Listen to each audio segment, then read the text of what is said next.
Video like जरूर कर लीजिए और ऐसे वीडियो लगातार फ्री में पाने के लिए चैनल को तुरंत सब्सक्राइब कर लीजिए और बेल आइकन को जरूर टैप कर लीजिए ताकि आगे भी सारे वीडियो आपको मिलते रहे। यूट्यूब में फॉलो करते हैं तो प्लीज ये वाला फ्री टेलीग्राम चैनल जरूर ज्वाइन कर लीजिएगा। सारे नोटिफिकेशन सारे अपडेट यहीं पे आते हैं, ध्यान रखिए। दोस्तों इस वीडियो में आपके लिए जीएस का आरओ का 140 नंबर का शानदार टेस्ट मैंने लाके दिया है आपको। आप इसको अटेम्प्ट करिए और देखिए कि 140 में आप क्या 70-75 नंबर ला पा रहे हैं। अगर ला पा रहे हैं तो आपका सिलेक्शन होने की प्रोबेबिलिटी बहुत ज्यादा है, यानी आपकी शानदार तैयारी चल रही है और आप बहुत सीरियस हैं इस एग्जाम को लेके। और अगर आप सिर्फ खेल कर रहे हैं, वीडियो देख रहे हैं तो देखते रहिए, वीडियो तो आते ही रहेंगे। और टेस्ट को लेके एससीएस लेटेस्ट एंड पैटर्न के टेस्ट दे रहा है, जीएस और हिंदी के कंबाइंड। सैटरडे संडे को टेस्ट जरूर लगाइए। वीकेंड्स एस्पेरेंट के लिए नहीं होता है, बेरोजगारों के लिए नहीं है। वीकेंड जो कमा रहा है उसके लिए। आप सिर्फ और सिर्फ क्या करो, सैटरडे संडे को अपने टेस्ट के लिए स्टोर करो, रिवीजन करो और एग्जाम निकालो। उसके बाद सैटरडे संडे को कुछ भी पार्टियां करना, एक बार सिलेक्शन हो जाए तो इस वीडियो को पूरा देखिए, शानदार टेस्ट है, मजा आ जाएगी आपको। तो ये आपके सामने दिया हुआ है, इसमें आपको क्रोनोलॉजी में लगाना है। फॉरवर्ड ब्लॉक कब बना, मुस्लिम लीग द्वारा लाहौर प्रस्ताव, बर्मा कब अलग हुआ ब्रिटिश इंडिया से, और सुभाष चंद्र बोस भारत से पलायन कब करे थे। ठीक है, इनको क्रोनोलॉजी में लगाना है। तो तुरंत देखिए, वीडियो को पॉज करिए और लगाने की कोशिश करिए। जैसे फॉरवर्ड ब्लॉक देखिए बना था 1939 में, लाहौर रेजोल्यूशन पास करा था 1940 में, Burma government of India act जो आया था ना 1935 उसके थ्रू अलग हो चुका था ये, और सुभाष चंद्र बोस जी ने 12 छोड़ा था 1941 में। यानी इसका सही आंसर क्या हो जाएगा, 1 हो जाएगा। ठीक है, अगला है, देखो इसमें मैचिंग करनी है। जो कांग्रेस के अधिवेशन हुए थे ना, कांग्रेस के सेशन, उसको मैच करना है। जैसे बॉम्बे का, कैलकाटा का, मद्रास का, इलाहाबाद का। ठीक है, तो सबसे पहला सेशन तो बॉम्बे में हुआ था भाई 1885 में। कैलकाटा का सेशन दूसरा हुआ था 1886 में, कलकत्ता में हुआ था। फिर तीसरा मद्रास में हुआ था 1887 में, और चौथा इलाहाबाद में हुआ था 1888 में। तो देखिए, सबसे पहले बॉम्बे की बात करें, इसके अध्यक्ष कौन थे ये भी याद रख लो, WC बैनर्जी, यानी व्योमेश चंद्र बनर्जी थे। ठीक है, 1885 में। 1886 में दादाभाई नौरोजी बने थे। कौन बने थे, दादाभाई नौरोजी बने थे। 87 की अगर मैं बात करूं तो इसमें थे बदरुद्दीन तैयबजी, पहले मुस्लिम थे ये, है ना, बदरुद्दीन तैयबजी करके थे। और 1828 में जॉर्ज यूले, पहला फॉरेनर था ये, है ना, मतलब इंग्लिश वाला, जॉर्ज यूले। तो ये याद रखना, ये पूछे जाते हैं आपके एग्जाम में। ठीक है, आप देखो आपका सही हुआ कि नहीं। अगला प्रश्न है, ये आपको मैचिंग करनी है, वॉर से रिलेटेड कौन सा इसमें सही होगा। First Anglo Mysore war, first Anglo Maratha war, Anglo Sikh war, Anglo Burma war, और आपके सामने ये दिया हुआ है समय। ठीक है, तो कौन सा सही है। देखिए, पहली एंग्लो मैसूर वॉर 1767 से 69 में हुई थी। दूसरी कब हुई, 67 से 69, तो दूसरी हुई 80 से 82, 84 कह सकते हो आप। 67 से 69, 80, 84, फिर 90 से 92 में हुई, और चौथी 99 में हुई, है ना। तो 4 एंग्लो मैसूर वॉर हुई।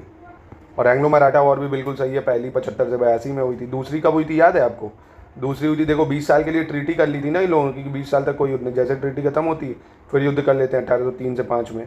और तीसरा युद्ध होता है 1817-18 में। Anglo Sikh war 45-46, Anglo Burma war 24-26, यानी 1, 2, 3, 4 इसका ठीक हो जाएगा। अगला देखते हैं, 1652-54 के दौरान अंग्रेज जो थे भारत के पश्चिमी तट पर, यानी वेस्टर्न कोस्ट पर, पुर्तगालियों के साथ मैत्रीपूर्ण संबंध बनाए थे इन लोगों ने। और कारण क्या था, Portuguese had given Bombay island to Britain's emperor Charles II। अब देखिए, ये अपनी अपनी जगह दोनों स्टेटमेंट सही है, पर ये इसकी व्याख्या नहीं कर रहा है, कारण नहीं है। क्यों, क्योंकि देखिए 1652-54 में थोड़ी, ये जो दहेज के रूप में दिया था ना बॉम्बे, ये 1661 में दिया था। जो पोर्तुगीज प्रिंसेस थी ना कैथरीन, उसकी शादी हो गई थी चार्ल्स II से, है ना। तो इसके कारण रिश्तेदारी नहीं बनी थी, तो पहले ही फ्रेंडली रिलेशन बनाया, बाद में रिश्तेदारी बना ली, है ना। तो इसका ऑप्शन डी होना चाहिए। इसके बाद इसको भी क्रोनोलॉजी में लगाना है। पूना में महिला विश्वविद्यालय की स्थापना, हिंदू महासभा की स्थापना, स्वराज पार्टी की स्थापना, अखिल भारतीय किसान सभा की स्थापना। ठीक है, तो देखिए इसमें आपको स्वराज पार्टी वाला तो मोस्टली 90% बच्चों को पता होगा, 1923। अखिल भारतीय किसान महासभा बनी थी 1936 में। हिंदू महासभा की स्थापना कब हुई थी, ये हुई थी 1915 में। और पूना में महिला विश्वविद्यालय बना था 1916 में। कब बना था, 1916 में। तो यानी इसका सही ऑप्शन बी हो जाएगा। ठीक है, अब इनमें से कह रहा कौन सी पुस्तक जवाहरलाल नेहरू ने लिखी है। देखो भैया, Arctic home in Vedas, India win freedom, unhappy India, और इंडिया डिवाइडेड। क्या बता सकते हो, कोई भी नहीं है इसमें जवाहरलाल नेहरू की, कोई भी नहीं है। क्यों, क्योंकि आर्कटिक होम इन वेदास की बात करें अगर, तो ये पुस्तक किसने लिखी थी, तिलक जी ने, बाल गंगाधर तिलक जी ने। इंडिया विन फ्रीडम की बात करें, ये अबुल कलाम आज़ाद की है, अबुल कलाम आज़ाद की है। अनहैप्पी इंडिया लाला लाजपत राय की है। और इंडिया डिवाइडेड किसकी थी, राजेंद्र प्रसाद की, है ना, राजेंद्र प्रसाद, याद रखना। तिलक, अबुल कलाम आज़ाद, लाला लाजपत राय और राजेंद्र प्रसाद। इसके बाद है आंग्ल नेपाल युद्ध यानी एंग्लो नेपाल वॉर जो 1814-16 में हुआ, उसके संदर्भ में सही कथन बताना कौन सा है। तो एंग्लो नेपाल जो वॉर है 1816 में खत्म हुआ और सगौली की संधि, ट्रीटी ऑफ सगौली के साथ समाप्त हुआ, और नेपाल को राजधानी काठमांडू को 5 वर्षों के लिए अंग्रेजों को देना पड़ा। ये गलत हो जाएगा। ट्रीटी ऑफ सगौली तो ये 1816 में, ये ठीक है, पर नेपाल को जो काठमांडू है वो ब्रिटिश रेजिडेंट बनाने के लिए देना पड़ा, पूरा नहीं, ब्रिटिश रेजिडेंट बन जाएगा यहाँ। सिक्किम से अपने अधिकार को छोड़ दिया था, सिक्किम को दे दिया था पूरी तरह से ब्रिटिश को, है ना। तो ये वाली स्टेटमेंट गलत थी, पहली सही थी। इसके बाद है मार्च 1602 में डच संसद द्वारा पारित उद्घोषणा द्वारा स्थापित डच ईस्ट इंडिया कंपनी का पूर्वी केंद्र, यानी डच ईस्ट इंडिया कंपनी का जो ईस्टर्न सेंटर था वो कहाँ था? बंथम, बताविया, सिरबोन या बंदूंग। तो ये बताविया में बनाया था, कहाँ पे? बताविया में, ठीक है। अब इसके बाद ये उत्तर प्रदेश के ऐतिहासिक मेले कौन सा सही मैच नहीं कर रहा है ये बताना है। जैसे शकंबरी देवी मेला सहारनपुर, कैलाश मेला हरदोई, ध्रुपद मेला वाराणसी और मुड़िया मेला मथुरा। तो देखो शकंबरी देवी मेला बहुत इंपॉर्टेंट है सहारनपुर का। कैलाश मेला जो है हरदोई में नहीं लगता है, आगरा में ही लगता है, कैलाश में। आगरा में कैलाश एक जगह है, वहाँ लगता है। बाकी ध्रुपद वाराणसी में और मुड़िया मेला मथुरा हो गया, ठीक है। अगला कह रहा है गोरखपुर जिले के आधिकारिक आंकड़ों के अनुसार अगर देखें, जो चौरा चौरी घटना हुई थी, पहली चीज़ ईयर और टाइम याद रखना, 4 फरवरी 1922, चौरा चौरी 4 फरवरी 1922। उसमें कितने पुलिस वाले मारे गए थे? 21, 22, 23, 24 में। तो 23 पुलिसकर्मियों की हत्या हुई थी चौरे चौरा में। कितने? 23। और हुआ कब था? 4 फरवरी 1922 को हुआ था, ठीक है। चलिए अगला देख लेते हैं। कह रहा काकोरी षड्यंत्र या जो रेवोल्यूशनरी थे राजेंद्र नाथ लहरी, who was convicted in the Kakori conspiracy case was hanged by British government in the jail in which district। यानी जो काकोरी षड्यंत्र में शामिल थे ना राजेंद्र लहरी, उनको कौन सी जेल में फांसी दी गई थी? इस तरह के प्रश्नों का भी काफ़ी ज़्यादा पूछा जाता है। तो गोरखपुर, फैज़ाबाद या नैनी, तो इनमें से क्या सही होगा? तो इनमें से कोई नहीं सही होगा, क्योंकि इनको फांसी दी गई थी गोंडा में। कहाँ दी गई थी? राजेंद्र लहरी को फांसी गोंडा में दी गई थी, ठीक है, याद रखना इसको।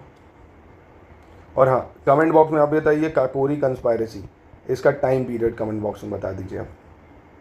इसके बाद है 1902 से 3 में पुलिस प्रशासन की समीक्षा के लिए सर एंड्रयू फ्रेजर के अधीन पुलिस आयोग की नियुक्ति निम्नलिखित में से किस वायसरॉय के शासनकाल में की गई थी? तो किस वायसरॉय के शासनकाल में एंड्रयू फ्रेजर की नियुक्ति हुई थी? तो इसका सही उत्तर क्या हो जाएगा? देखिए 1902 से 3 की बात कर रहा है, अगर आपको याद हो 1899 से 1905 तक जिसने बंगाल विभाजन करा है ना, लॉर्ड कर्जन की सरकार, कहते हैं ना काहे की सरकार? लॉर्ड कर्जन की सरकार। तो लॉर्ड कर्जन की सरकार थी, ठीक है, तो वायसरॉय लॉर्ड कर्जन हो जाएगा। इसके बाद कह रहा है 18वीं शताब्दी के मध्य में ब्रिटिश शासन की शुरुआत में भारत ने पूरे विश्व में निर्मित सभी वस्तुओं की डैश आपूर्ति की थी, यानी at the beginning of British rule in mid 18th century India had supplied a dash of all manufactured good in whole world. तो पूरी दुनिया में कितनी सप्लाई इंडिया करता था गुड्स की? इसका सही उत्तर क्या होना चाहिए था? 1/4 होना चाहिए। कितना? 1/4 जो था वो इंडिया ही सप्लाई करता था। चलिए अगला पॉलिटी का भी सवाल है और हिस्ट्री का भी कह सकते हो। 1781 के संशोधन अधिनियम के संदर्भ में कौन सा कथन सत्य है? ठीक है, 1781 का एक्ट है वो पूछ रहे हैं। 1773 के रेगुलेटिंग एक्ट की कमियों को दूर करने के लिए ब्रिटिश संसद ने 1781 का अधिनियम पारित किया था और इसे बंदोबस्त अधिनियम भी कहते हैं, यानी एक्ट ऑफ सेटलमेंट भी कहा जाता है। तो बिल्कुल सही है भाई, इसी को रिप्लेस करा था, एक्ट ऑफ सेटलमेंट भी कहते हैं। दोनों बिल्कुल ठीक हो जाएंगे यहाँ पे। क्वेश्चन 15 देख लेते हैं। 15 क्या कह रहा है? 1925 में तमिलनाडु में ईवी रामास्वामी परियर के नेतृत्व में आत्मसम्मान आंदोलन का नेतृत्व हुआ था, self respect movement led by EV Ramaswamy Periyar in Tamil Nadu. ठीक है ये, बिकॉज दिस मूवमेंट, रीजन क्या है? This movement was started against rise in land tax applied by British. ये गलत है। सेल्फ रिस्पेक्ट मूवमेंट देखिए चलाया गया था, आपको पता हो, अगर आर्य समाज वगैरह खोल दिया था ना, तो ब्राह्मणों द्वारा किए जा रहे जो जातिगत विरोध, मतलब भेदभाव था, उसके खिलाफ इन्होंने चलाया था, जो ब्राह्मण विरोध कर रहे थे, इसलिए सेल्फ रिस्पेक्ट मूवमेंट इसका नाम दिया था, है ना, ब्राह्मणों द्वारा जातिगत भेदभाव के विरोध के लिए। याद रखिएगा इसको, यानी ए सही हो जाएगा। यदि लोकसभा में कोई कार्य संपादित होना है तो गणपूर्ति कितनी होनी चाहिए? अब ये तो बेहद ही सवाल, मतलब ये 100 में से 100 लोग बता ले जाएंगे कोरम क्या होता है ना। 1/10 ऑफ टोटल मेंबर, है ना, including presiding officer. 1/10 of total member जिस भी हाउस में हो उसका 1/10, और साथ में प्रिसाइडिंग ऑफिसर को मिला के कहीं एग्जाम में दे देना एक्सक्लूडिंग, तो वो मत कर देना। पीठासीन अधिकारी सहित 1/10 लोग होने चाहिए। अगला कह रहा है 1931-32 which revolutionary was sentence to 12 years imprisonment for the conspiracy and sedition against the British government. मतलब 1931-32 में किस क्रांतिकारी को 12 साल की कैद सुनाई गई थी? तो ये कौन था भाई? जतिंद्र नाथ दास, सूरसेन, मानवेंद्र नाथ रॉय या मदन लाल ढींगरा। तो ये एम एन रॉय थे। कौन थे? एम एन रॉय थे, जिन्होंने 1935 में कॉन्स्टिट्यूशन असेंबली की भी डिमांड करी थी, 1934 या 35 में करी थी। तो एम एन रॉय थे ये, ठीक है। इनको 12 साल की जेल सुनाई गई थी। इतावली व्यापारी अन्वेषक मार्को पोलो ने किस राजवंश की रानी रुद्रमा देवी के शासनकाल के दौरान दक्षिण भारत का दौरा किया था? मार्को पोलो, जो कि इटालियन ट्रेवलर था, सदर्न इंडिया में आया था, जो reign of Rani Rudrama Devi of which dynasty. तो ये किस डायनेस्टी की थी भाई? तो ये थी आपकी काकत्या वंश की, है ना, काकत्या डायनेस्टी की रुद्रमा देवी। किसकी थी? काकत्या डायनेस्टी की, ठीक है। चलिए अगला प्रश्न, मैचिंग करनी है आपको। ये वित्त आयोग है और उसके अध्यक्ष है, फाइनेंस कमीशन और उसके चेयरमैन है। तो मैचिंग करनी है आपको। देखिए 3rd, 5th, 7, 9। तो फाइनेंस कमीशन से सवाल बहुत पूछा जाता है आपसे। मैं एक और इसमें पूछ रहा हूँ, फर्स्ट फाइनेंस कमीशन बताइए कौन थे, है ना। तो 3rd फाइनेंस कमीशन की अगर हम लोग बात कर लें तो 3rd फाइनेंस कमीशन थे ए के चंदा। और 5वें की बात करें अगर तो 5वें के हैं महावीर त्यागी। और 7th की बात करें अगर तो ये हैं JM शेलर। और 9th के हैं NKP स्लेव, यानी 19 का ए हो जाएगा। इसके बाद है गुरु अर्जुन देव was the Sikh Guru of which sequence. गुरु अर्जुन देव कौन से क्रम के गुरु थे, ये आपको बताना है। तो बहुत ही आसान है, पता होगा आपको। गुरु अर्जुन देव 5वें शुभ गुरु थे हमारे, जो मतलब जहांगीर ने अपने जो बेटा था उसकी मदद से इन्हें मार दिया था। आपको पता होगा जहांगीर ने इनकी मृत्यु कर दी थी, मतलब इनकी हत्या कर दी थी। 5वें सिख गुरु थे, ठीक है। टाइम पीरियड भी याद रख सकते हो अगर, 1606 तक। तो 1581 से 1606 गुरु अर्जुन देव 5वें सिख गुरु। फिरोज शाह तुगलक द्वारा लगाए गए सिंचाई कर के अंतर्गत उपज का कितना हिस्सा देना पड़ता था? Under the irrigation tax impose by Firoz Shah Tughlaq, how much part of yield had to be given. तो इसके द्वारा कितना देना पड़ता था? फिरोज शाह तुगलक ने जो सिंचाई कर लगाया था 1/10 भाग का। कितना? 1/10वां भाग, 1/10वां भाग। अकाल पीड़ितों की मदद करने वाला पहला शासक कौन था जिसने इस समस्या से निपटने के लिए दिल्ली में राहत शिविर भी खुलवाया था? Who was the first ruler who help the famine victims and who had also got relief camp open in Delhi. तो ये किसने करा था? सिकंदर लोदी, इल्तुतमिश, मोहम्मद बिन तुगलक या नन ऑफ दीस। तो ये था मोहम्मद बिन तुगलक। ये कौन था? मोहम्मद बिन तुगलक था, ठीक है, याद रखिए इसको। निम्नलिखित में से किसने शिकादारों की देखभाल के लिए एक असैनिक अधिकारी आमीर बंगाल को नियुक्त किया? Who among the following had appointed civilian officer Amir Bengali to look after the Shikdars. बताइए दोस्तों इसका क्या सही होगा अगर आपको पता हो तो मुझे बताया, नहीं पता होगा आपको। शेरशाह सूरी था। ये कौन था? शेरशाह सूरी जो था, इसने सिकदारों की देखभाल के लिए आमीर बंगाल नियुक्त किया था, ठीक है, याद रखना। फिर कह रहा है नौका झक्कड़ किस राज्य का एक लोकगीत है जिसे नाई समुदाय द्वारा गाया जाता है? Nauka Jhakkad is a folk song of which state. तो कहाँ का भैया नौका झक्कड़? झारखंड, राजस्थान, MP या यूपी। तो बहुत ही इंपॉर्टेंट भी है भाई, क्योंकि यूपी का है नौका झक्कड़। बार कम्युनिटी जो होती है, नाई लोग होते हैं, नौका झक्कड़ वो गाते हैं। ऐसे समझ लो, नाई नौका है ना, नौका झक्कड़ कौन गाता है? नाई लोग। निम्नलिखित में से किसके नेतृत्व में 1799 में पूर्वी उत्तर प्रदेश में अवध का नागरिक विद्रोह हुआ था? Civil rebellion of Awadh had been started in eastern Uttar Pradesh 1799 under the leadership of whom among the following. तो ये किसके शासनकाल में हुआ था भाई? वजीम अली खान। कौन था इसमें? वजीम अली खान, ठीक है, इसको याद रखिएगा। वजीर अली खान, ठीक है। अगला कह रहा है निम्नलिखित में से कौन सा सही सुमेलित नहीं है? Which of the following is not correctly match. Urdu साहित्य की कुछ प्रमुख हस्तियाँ और ये उनका जन्म स्थान है, ठीक है। जैसे हसरत मोहानी, इनका उन्नाव। अब्दुल माजिद दरियाबादी बाराबंकी, अली अब्बास हुसैनी अलीगढ़ और मसूद हुसैन खान फरुखाबाद, ठीक है। तो इसमें से गलत कौन सा है ये आपको पहचानना है। तो क्या आप पहचान पाए हैं? देखिए यहाँ पे जो अली अब्बास हुसैनी है इनका बर्थ प्लेस जो है अलीगढ़ ना होके गाज़ीपुर है। क्या है? गाज़ीपुर, ठीक है, ये गलत हो जाएगा। बाकी ये सही है, हसरत मोहानी उन्नाव और ये बाराबंकी फरुखाबाद। 27 में भी आपको बताना है कौन सा कथन इसमें से सही है, ठीक है, विच स्टेटमेंट इज करेक्ट, ये बताना है। अवंती महाजनपद आधुनिक उज्जैन क्षेत्र से मेल खाता है, यानी उज्जैन में आता है। इसकी 2 राजधानियाँ थी, उज्जैन उत्तरी क्षेत्र की राजधानी थी और माहिष्मती दक्षिणी क्षेत्र की राजधानी थी।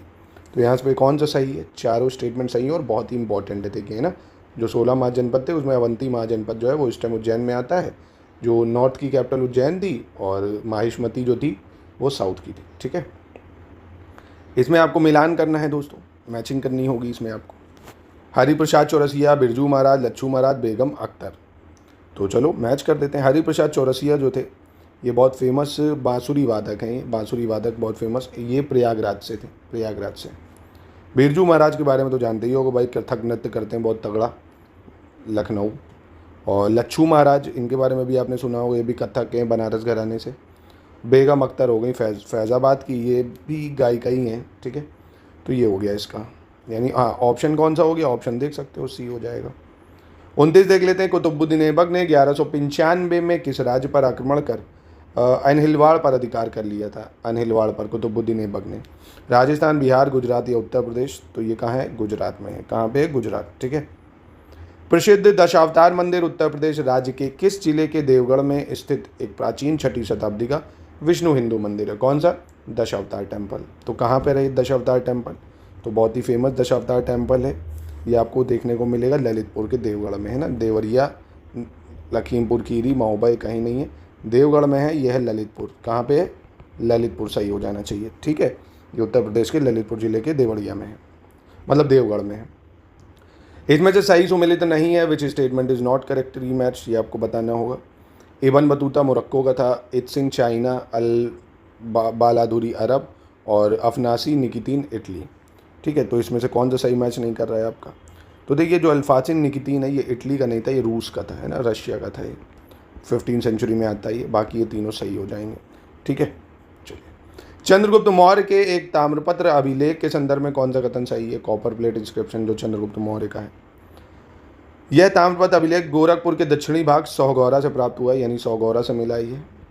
और in this copper plate inscription it has been mention to make 3 store house of food grain for the public during the famine, यानी इस ताम्रपत्र के अभिलेख में हमें अकाल के दौरान जनता के लिए अनाज के 3 कोठार बनवाने का उल्लेख किया गया है। तो ये तीनों, मतलब दोनों स्टेटमेंट इसके सही हो जाएंगे।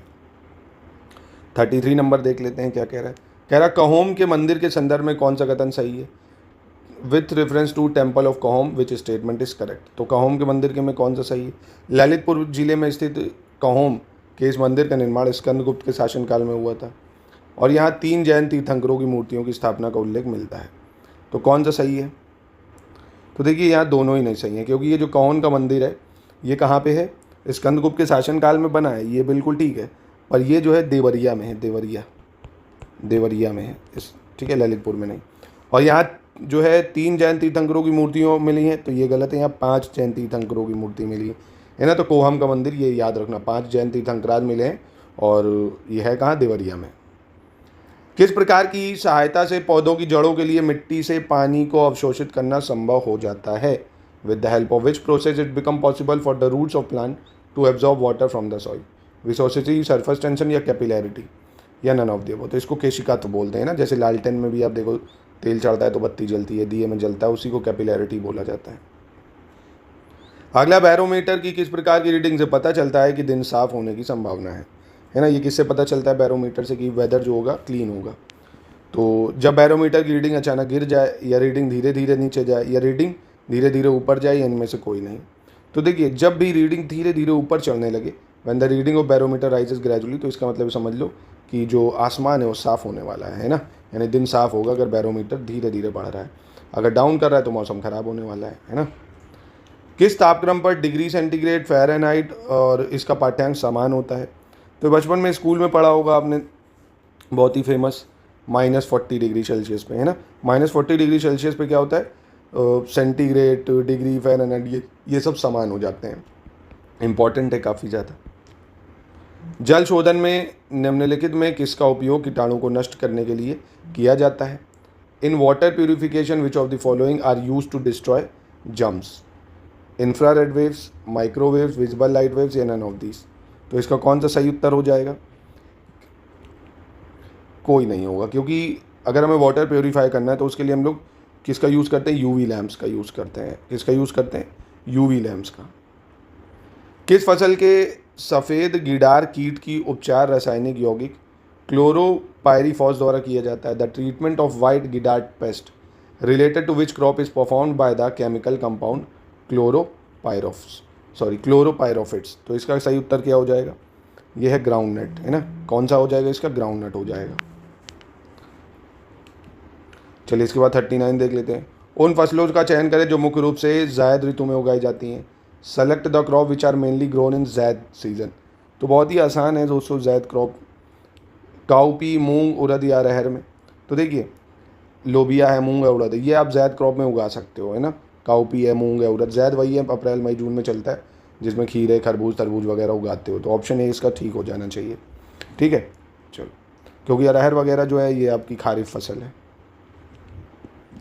अगला निम्न में से कौन सा हार्मोन रक्तचाप को नियंत्रित करने की शारीरिक क्षमता को प्रभावित करता है? Which of the following hormone affect the physical ability to regulate blood pressure? तो इसका सही उत्तर क्या हो जाएगा? कौन सा हार्मोन रक्तचाप को नियंत्रित करने में शारीरिक क्षमता को प्रभावित करता है? वो है एल्डोस्ट्रॉन। कौन हो जाएगा? एल्डोस्ट्रॉन हो जाएगा। चलिए 41 देख लेते हैं। इनमें से कौन सा सही सुमेलित नहीं है? Which of the following is not correctly match? ये बताना है। प्रधानमंत्री जीवन ज्योति बीमा योजना 2015, प्रधानमंत्री सुरक्षा बीमा योजना, प्रधानमंत्री मुद्रा योजना, प्रधानमंत्री व्यय वंदना योजना। तो देखिए इसमें 41 की बात करें, प्रधानमंत्री जो व्यय वंदना योजना है 2015 नहीं 2017 की है, ठीक है। बाकी तीनों सही हो जाएंगी।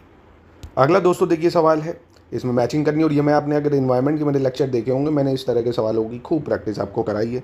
तो मैं आशा करता हूँ ये सवाल तो आप लोग जितनों ने मेरे इन्वायरमेंट के लेक्चर देखें वो इसको करेंगे, है ना। क्योंकि इन्वायरमेंट के मैं 400 सवाल करा चुका हूँ, अभी 600 और कराऊंगा, पूरी इन्वायरमेंट कवर हो जाएगी उसी से।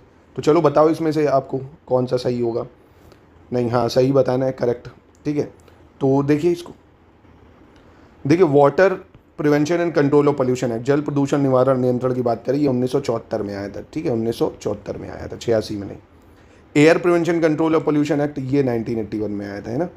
तो पहले पानी वाला आया था 1974 में, हवा वाला 1981 में आया था। इन्वायरमेंट प्रोटेक्शन एक्ट मैं आपको बता चुका हूँ, ये आया था जब भोपाल गैस ट्रेजेडी हो गई थी, उसके बाद 1986 में। और वाइल्ड लाइफ प्रोटेक्शन एक्ट आया था 1972 में, ठीक है। यानी इसका ऑप्शन बी हो जाएगा।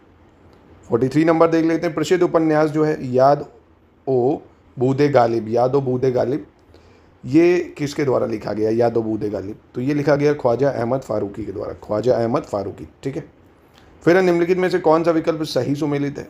विच of the following option is correctly match? ये आपको पहचानना है इसमें। सेब का लाल रंग किसकी वजह से होता है? करक्यूमिन की वजह से। रेड कलर जो टोमेटो में होता है वो एंथोसाइनिन। येलो कलर पपाया में होता है कैंथेक्सेंथिन। और येलो कलर टर्मरिक में यानी हल्दी का पीला रंग लाइकोपीन। बहुत इंपॉर्टेंट है, इस तरह का सवाल बहुत पूछा जाता है। तो देखो पपीता जो पीला होता है वो कैंथेक्सेंथिन की वजह से होता है, कैंथेक्सेंथिन, ठीक है। तो ये तो बिल्कुल ठीक हो जाएगा। तो रही बात गलत कौन सा है, देखो रेड कलर सेब में किसकी वजह से होता है?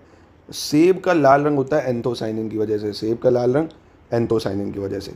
टमाटर का लाल रंग होता है लाइपोसिन की वजह से, किसकी वजह से होता है? लाइकोपीन की वजह से। और येलो कलर जो टर्मरिक में होता है वो कुरकुमिन की वजह से होता है, किसकी वजह से? कुरकुमिन, याद रखिएगा इसको।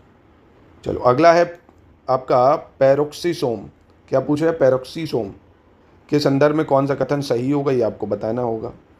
यह पौधे में होने वाले प्रकाशीय शोषण में मदद करता है, it help in photo respiration occurring in plant.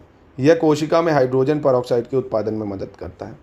तो इसमें से कौन सा सही हो जाएगा? दोनों सही हो जाएंगे, ठीक है। फिर कह रहा है कि संशोधन अधिनियम के ने तत्कालीन संयुक्त राष्ट्रीय अनुसूचित जाति अनुसूचित जनजाति आयोग को दो अलग अलग निकायों में विभाजित किया था, अर्थात राष्ट्रीय अनुसूचित जाति आयोग और राष्ट्रीय अनुसूचित जाति आयोग, है ना। तो ये कौन से अमेंडमेंट के थ्रू हुआ था दोस्तों? तो ये हुआ था आपका, बताइए इनमें से 89 जो कॉन्स्टिट्यूशन अमेंडमेंट हुआ था उसके थ्रू हुआ था, 89 कॉन्स्टिट्यूशन अमेंडमेंट एक्ट 2003। फिर कह रहा है संसद के दोनों सदनों की संयुक्त बैठक से संबंधित प्रावधान किस देश के संविधान से लिए हैं? ज्वाइंट सिटिंग ऑफ पार्लियामेंट जो कि अनुच्छेद 108 में दिया हुआ है, ये हमने किस देश से लिया है? ऑस्ट्रेलिया से लिया है इसको, ऑस्ट्रेलिया से, ठीक है। निम्नलिखित में से किस भाषा को 1992 के 71वें संशोधन अधिनियम द्वारा 8वीं अनुसूची में जोड़ा गया, 71st कॉन्स्टिट्यूशन अमेंडमेंट द्वारा? तो इसमें आपको अगर पता हो तो हमने जोड़ा है कोंकणी, मणिपुरी, नेपाली, पता होगा आपको, कोंकणी, मणिपुरी, नेपाली, है ना। तो इसका ऑप्शन सी हो जाना चाहिए, ठीक है। आप एक ये कमेंट में बता दीजिए BDMS यानी बोडो डोगरी मैथिली संथली, इसको कौन से कॉन्स्टिट्यूशन अमेंडमेंट से जोड़ा गया है?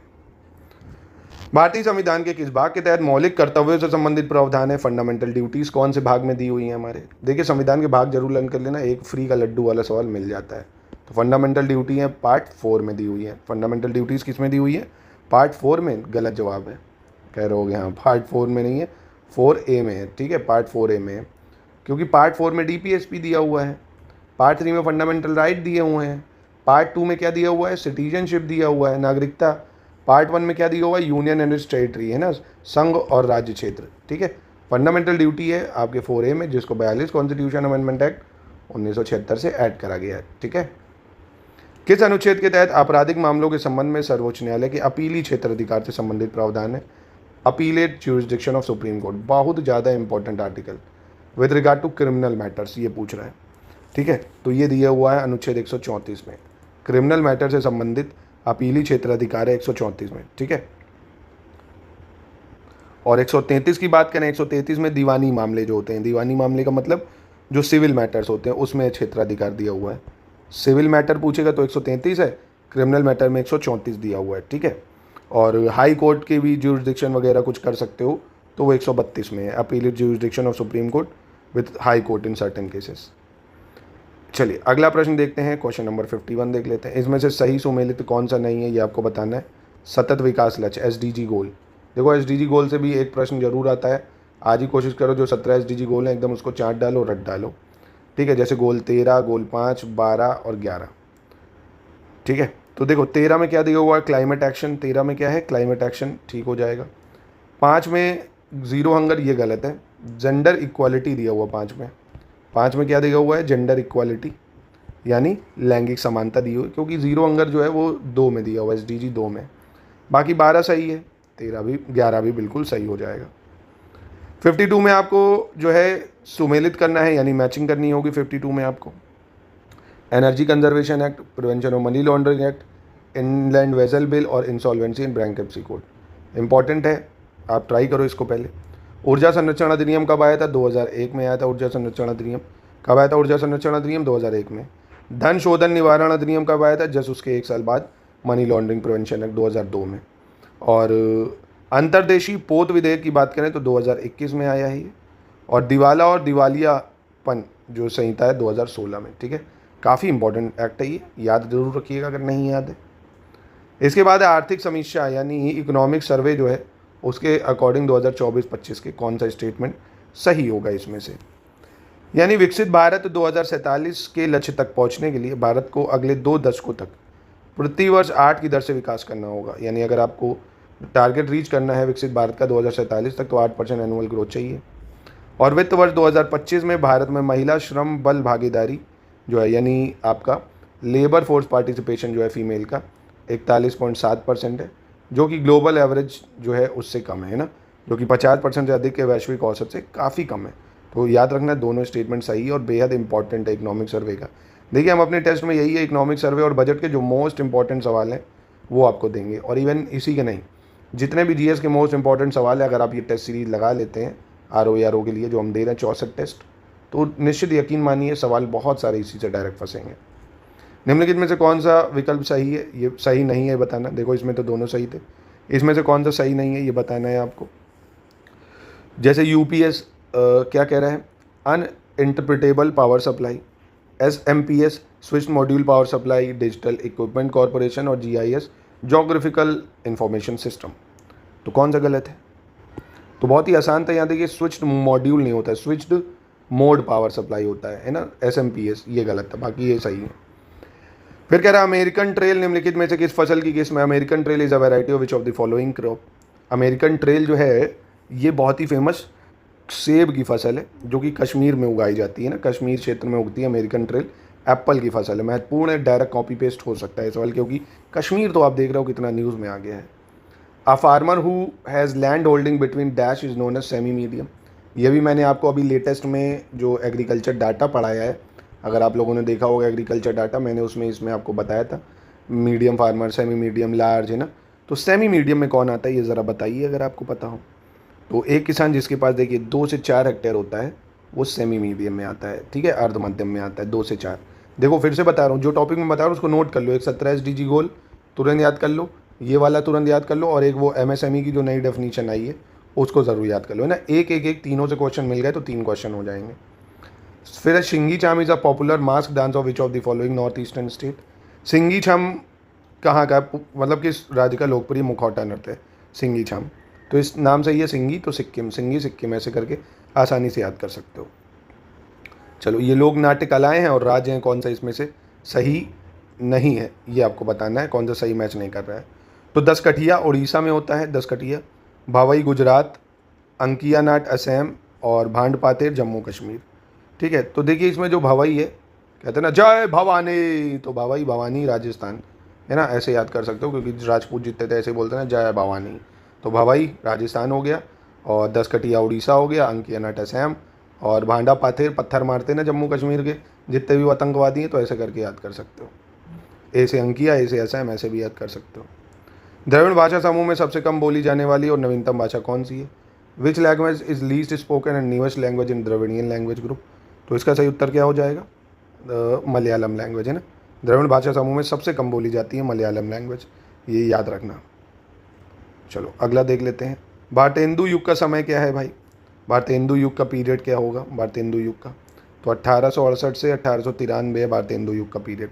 कब है? 1868 से 1893 है ना, जो प्रथम चरण है हिंदी साहित्य के आधुनिक काल उसको बोलते हैं। तो इसका ऑप्शन ए हो जाएगा। इसके बाद अगला प्रश्न कह रहे the first edition of global wind summit, यानी ग्लोबल विंड समिट का पहला संस्करण जो हैम्बर्ग सिटी है ऑफ विच कंट्री इन 2018, ये कब हुआ था? 2018 में हुआ। हैम्बर्ग सिटी ये कौन से देश में है? ऑस्ट्रिया, फ्रांस, स्वीडन, जर्मनी में। तो जर्मनी में है हैम्बर्ग शहर, ये याद रखना, जहाँ ग्लोबल विंड समिट का पहला संस्करण 2018 में हुआ था। चलिए अगला प्रश्न देखते हैं 62। कह रहा जैव ईंधन का उपयोग करते हुए भारत की पहली उड़ान अगस्त 2018 में देहरादून से किस राज्य या केंद्र शासित प्रदेश के लिए भरी गई थी? फर्स्ट फ्लाइट यूजिंग बायोफ्यूल, काफ़ी ज़्यादा महत्वपूर्ण हो जाता है प्रश्न। तो ये देहरादून से दिल्ली के लिए उड़ान भरी गई थी, ठीक है, देहरादून से दिल्ली के लिए। इसके बाद कह रहा है सौर ऊर्जा के संदर्भ में कौन सा कथन सही है? With statement is correct for solar energy. तो solar energy is absorb in the form of radiation energy by chlorophyll of green plants. Green plants convert solar energy into organic energy which is stored in the form of organic molecules। यानी सौर ऊर्जा जो है वो हरे पौधे के chlorophyll द्वारा विकिरण ऊर्जा के रूप में अवशोषित होती है, और हरे पौधे जो हैं वो सौर ऊर्जा को कार्बनिक ऊर्जा में परिवर्तित करते हैं जो कार्बनिक अणुओं के रूप में संचित रहती है। तो ध्यान से पहले इसको पढ़ो, थोड़ा सा एनालिसिस करो। तो बिल्कुल सही है भाई, सौर ऊर्जा ही तो करती है, जो ग्रीन प्लांट में क्लोरोफिल होता है उसके थ्रू एब्जॉर्ब होती है, ठीक है। दोनों स्टेटमेंट इसके सही हो जाएंगे। चलिए अगला देख लेते हैं। जिन पौधों की वृद्धि के लिए 30 से 40 डिग्री सेल्सियस के निरंतर तापमान की आवश्यकता होती है उन्हें क्या कहते हैं हम, है ना? The plant that require a constant temperature of 30 to 40 degree Celsius for growth, उसको हम लोग क्या बोलते हैं इनमें से? तो उसको हम लोग बोलते हैं मेगाथर्म्स। क्या बोलते हैं? मेगाथर्म्स बोला जाता है। तो जिन पौधों को 30 से 40 डिग्री तापमान की आवश्यकता होती है, ठीक है। इसके बाद कह रहा है which of the following organism does not perform the nitrogen fixation. निम्नलिखित में से कौन सा जीव नाइट्रोजन का स्थिरीकरण नहीं करता है, ठीक है? Rhizobium, Azotobacter, blue green algae या क्लस्ट्रोडियम। तो देखिए इसमें से ये जो चारों हैं ये चारों नाइट्रोजन फिक्सेशन या स्थिरीकरण करते हैं, है ना, ये चारों ही करते हैं इसमें। चलिए अगला देख लेते हैं। और हाँ राइजोबियम वगैरह ये चारों ही दिए हुए हैं, ठीक है। निम्नलिखित में से सल्फर डाइऑक्साइड का मुख्य स्रोत क्या है? Which of the following main source of sulphur dioxide. तो काफ़ी आसान है, इंडस्ट्रियल इमिशन यानी औद्योगिक उत्सर्जन, भट्टियों में ईंधन का जलना, और गंधयुक्त ईंधन का दहन यानी ओडरस फ्यूल का जलना, ऑक्साइड्स ऑफ हाइड्रोकार्बन। तो गंधयुक्त जो ईंधन जलता है उससे सल्फर डाइऑक्साइड जो है वो उसका मुख्य स्रोत है। जो main source of sulphur dioxide क्या है? ओडरस फ्यूल या गंधयुक्त ईंधन, ठीक है। अगला है दो बायोम के बीच का संक्रमणकालीन क्षेत्र जिसमें दोनों बायोम के पौधे जानवर पाए जाते हैं। ट्रांजिशन जोन की बात कर रहा है 2 बायोम्स के, तो उसको इकोटोन बोला जाता है। ये तो आसान है, आपको पता होगा ये। चलिए 68 देख लेते हैं। When was green climate fund established by the United nation framework convention on climate change. तो देखिए ये सभी इन्वायरमेंट के प्रश्न जो मैं आपको टॉप MCQ करा रहा हूँ उन सब में प्रैक्टिस करा चुका हूँ, तो यही सब आपके एग्जाम में आएंगे, ठीक है। तो बताइए इसकी शुरुआत कब हुई थी ग्रीन क्लाइमेट फंड की? तो 2010 में हुई थी, ठीक है। 2010 में एक और बड़ी घटना हुई थी, मतलब नेशनल ग्रीन ट्राइब्यूनल भी बना था। Goldman award is related to Goldman पुरस्कार किससे संबंधित है? तो वाटर, एयर पॉल्यूशन या इन्वायरमेंटल प्रोटेक्शन। तो गोल्डमैन अवार्ड जो है इन्वायरमेंट प्रोटेक्शन या पर्यावरण संरक्षण के संदर्भ में दिया जाता है। चलिए क्वेश्चन नंबर 70 देख लेते हैं। भारत में कार्बन टैक्स कब लागू हुआ? कार्बन टैक्स की जितना ज़्यादा आप कार्बन इमिशन करोगे तो उसको लगेगा उस पर कार्बन टैक्स। तो ये 2010 में इंट्रोड्यूस हुआ था भारत में कार्बन टैक्स, ठीक है। तो ईयर याद रखना काफ़ी महत्वपूर्ण है, 2010। उत्तर प्रदेश की जनगणना पे बेस सवाल है। मैं आपको यूपी की जनगणना पढ़ा चुका हूँ, आपको इसका सही उत्तर देना है। कसम है दोस्तों आपकी मोहब्बत की, आपके आरो यारों की। ई से तो मोहब्बत होगी, पीछे से होगी, लड़की वड़की से मत करना यार, टाइम बर्बाद होगा फालतू में। चलिए खैर बताइए कि उत्तर प्रदेश जनगणना 2011 के अनुसार किस जिले की दशकी वृद्धि दर सबसे ज़्यादा है? ये मैं आपको पढ़ा चुका हूँ। श्रावस्ती, गौतम बुद्ध नगर, गाजियाबाद। डिकेडल ग्रोथ रेट कहाँ सबसे ज़्यादा होगी, तो यह है गौतम बुद्ध नगर में। ठीक है, गौतम बुद्ध नगर में डिकेडल ग्रोथ रेट सबसे ज़्यादा थी। चलिए फिर से यूपी की सेंसस पे बेस सवाल है। उत्तर प्रदेश राज्य के किस जिले का जनसंख्या घनत्व 242 निवासी प्रति वर्ग किलोमीटर है, जो कि उत्तर प्रदेश जनगणना के अनुसार किसी जिले में गिना जाने वाला न्यूनतम जनसंख्या घनत्व है। तो यूपी में न्यूनतम जनसंख्या घनत्व इनमें से कहाँ है भाई? सोनभद्र, महोबा, हमीरपुर में। तो इसका सही उत्तर क्या हो जाएगा? नन ऑफ दीज होना चाहिए, क्योंकि ललितपुर होना चाहिए। यहाँ पे क्या होना चाहिए? ललितपुर। ये ललितपुर है ना, जहाँ पे 242 ये ललितपुर है। फिर कह रहे हैं निम्नलिखित में से उस धातु का चयन कीजिए जिसकी अभिक्रियाशीलता सबसे कम है। Select the metal which has least reactivity. तो बचपन में आपने साइंस में पढ़ा होगा, मैं तो स्कूल में जब देखिए मैंने 5-6 साल, और 6 क्यों, 2016 से मैंने 23 तक पढ़ाया है। 23 में वही सितंबर तक मैंने अक्टूबर तक पढ़ाया है। स्कूल के बच्चे पढ़ाता था ना, 9 to 12 मेरी खुद की कोचिंग, स्कूल में भी। तो एक बड़ा शानदार ट्रिक थी, एक शायद आपने सुना होगा, केदारनाथ का माली आलू ज़रा फीके पकाता है ना। इसका मतलब क्या हुआ भाई? मैंने क्या बताया? सब्जी चावल मैंने बता दिया। तो देखो केदारनाथ का यानी पोटेशियम, सोडियम, कैल्शियम, मैग्नीशियम, ये रिएक्टिविटी जो है ये डिक्रीज होती जा रही है, मतलब कम होती जा रही है। सबसे ज़्यादा रिएक्टिव कौन होगा? अभिक्रियाशील मतलब पोटेशियम, उससे कम सोडियम, उससे कम कैल्शियम, उससे कम मैग्नीशियम, उससे कम एल्युमिनियम, है ना। तो ये क्रियाशीलता डिक्रीज होती जाती थी।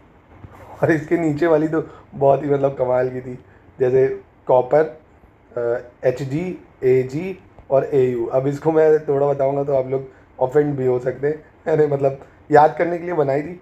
जैसे था ना, केदारनाथ का माली आलू ज़रा फीके पकाता है, क्यों हगा आ जाए, ऐसे करके बताई तो बच्चों को याद हो जाती है ना।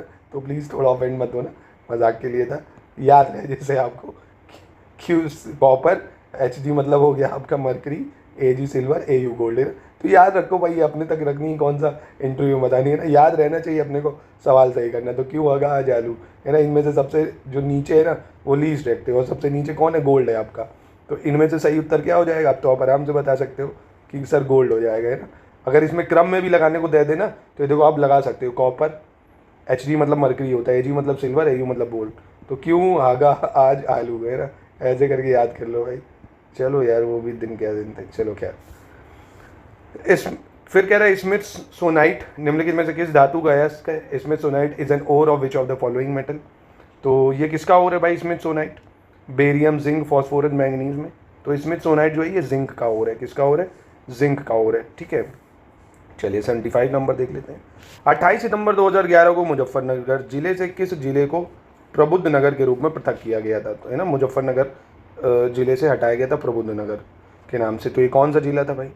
तो इसका सही उत्तर क्या था? शामली, है ना, शामली बनाया गया था, जो उत्तर प्रदेश का नया डिस्ट्रिक्ट बना था ये। चलिए अगला देखते हैं। अब ये आर्थिक समीक्षा यानी इकोनॉमिक सर्वे पे बेस्ड सवाल है। इसको आपको देखना है कौन सा सही होगा, नहीं सही नहीं, विच आर नॉट करेक्ट, तो कौन सा गलत होगा ये आपको बताना है। ठीक है, यानी अक्षय ऊर्जा और उत्सर्जन के क्षेत्र में भारत की 46.8% बिजली क्षमता गैर जीवाश्म ईंधन से आती है, और भारत का लक्ष्य जो है वर्ष 2030 तक गैर जीवाश्म ईंधन से बिजली उत्पादन क्षमता को बढ़ाकर 50% करना है। किसानों को उनकी कृषि आवश्यकताओं को पूरा करने के लिए किफ़ायती ऋण उपलब्ध कराने के लिए शुरू किए गए किसान क्रेडिट कार्ड की जो संख्या है 7.75 करोड़ तक पहुंच गई है, और पीएम सूर्य घर के तहत अब तक 10 लाख छतों पर सौर ऊर्जा प्रणाली स्थापित की जा चुकी है।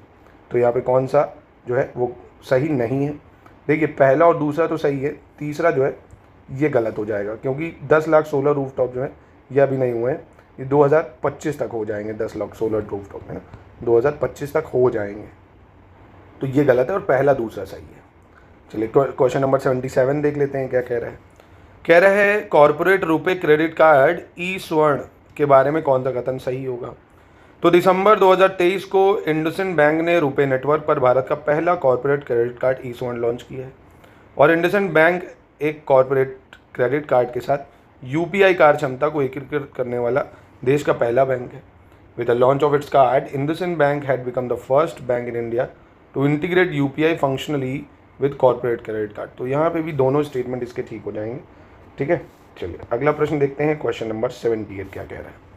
कह रहा है central glass and ceramics research institute. Central glass and ceramic research institute ये कहाँ पे है? तो भैया ये कोलकाता वेस्ट बंगाल में है। कहाँ पे है? कोलकाता वेस्ट बंगाल में है। ठीक है, चलो अब इसमें आपको कौन सा विकल्प सही सुमेलित है बताना है। ब्रीड्स है, और ये ब्रीड्स याद कर लेना, आर ओ की फेवरेट सवाल है, काऊ, बफेलो, इन सब की ब्रीड ज़रूर पूछ लेता है एक एग्ज़ाम में। तो जैसे भाकरवाल, कौन सा भाकरवाल गाय की, हल्लीकार भैंस और जाफराबादी भेड़ और जखराना गोट। तो बताओ कौन सा सही मैच नहीं कर रहा है इसमें से। तो देखिए इसमें जो जखराना है ये आपका बकरी है ना, ये वाली जो है ये ठीक है, यानी ऑप्शन डी सही है। तो पहला क्यों गलत है भाई, क्योंकि अगर मैं आप बकरवाल की बात करूं, बकरवाल जो है ये शीप है, ये क्या है, शीप है बकरवाल, है ना, यानी शीप का मतलब क्या हो गया, भेड़ हो गई है। और जो हल्लीकार है आपकी ये गाँव, हल्लीकार काऊ है। और जाफराबादी जो है आपकी ये भैंस है, बफेलो है, ठीक है। और शहर भी याद रख लो भाई अगर पूछ ही रहे तो। जैसे बकरवाल की बात करेंगे, कहाँ पे पाया जाता है आपको पता है बकरवाल कहाँ पाया जाएगा? बकरवाल ये शायद कर्नाटक वगैरह में पाया जाता है, ऊन वगैरह के लिए यूज़ होता है ना। चलो अगला देख लेते हैं, क्रॉप और उसमें लगने वाले डिसीज़, ये भी इंपॉर्टेंट है, ये सब मैं आपको करा रहा हूँ, है ना, ये भी देख लेना, इससे भी सवाल काफ़ी बनता है कि पैडी यानी धान, मिलट यानी कदन, तिल, गेहूँ, किस में कौन सा रोग होता है ना। तो जैसे खैरा रोग, अरगट, करनाल बंड, ये किस में होता है, चलो बताओ।